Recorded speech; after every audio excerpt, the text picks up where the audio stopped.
Hi అండి, welcome back to crazy Sravyasri vlogs. Today special బీరకాయ పచ్చడి ఇగరండి. చాలా టేస్టీగా సింపుల్గా ఇంట్లోనే చేసుకోవచ్చు.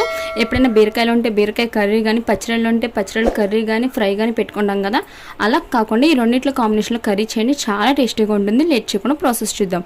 ముందుగా ఒక హాఫ్ కేజీ బీరకాయలు తీసుకుని పై పొట్టని చెక్కేసుకొని చిన్న చిన్న ముక్కల కింద కట్ చేసుకుని పక్క పెట్టుకోవాలండి. ఇప్పుడు స్టవ్ పై ఒక బ్యాండీ పెట్టుకుని 3 టేబుల్ స్పూన్ ఆయిల్ వేసుకుని చిన్న పచ్చిరాయలు తీసుకున్నాను, 1/2 కేజీ బాగా ఫ్రై అయ్యాక ఇప్పుడు ఇందులో ఆనియన్స్, పచ్చిమిర్చి, కొంచెం పసుపు, ఉప్పు వేసుకుని ఈ విధంగా బాగా కలుపుకుని ఫ్రై చేసుకోవాలండి. ఇప్పుడు ఒక 5 నిమిషాలు మగ్గబెట్టుకుందాం. ఈ 5 నిమిషాల తర్వాత మగ్గాక ఇందులో బీరకాయ ముక్కలు కూడా వేసేసుకుని ఈ విధంగా ఒకసారి కలుపుకొని మూత పెట్టి ఇంకొక 5 నిమిషాలు మగ్గనివ్వండి. మనకి బీరకాయలో వాటర్ కంటెంట్ ఎక్కువే ఉంటుంది కాబట్టి త్వరగానే మగ్గిపోతాయి. ఇవి బాగా మగ్గాక ఇందులో కొంచెం ఉప్పు, కొంచెం కారం, అది ఒక గ్లాస్ వాటర్ వేసుకుని కలుపుకొని ఒక 10 నిమిషాలు ఉడకనివ్వండి.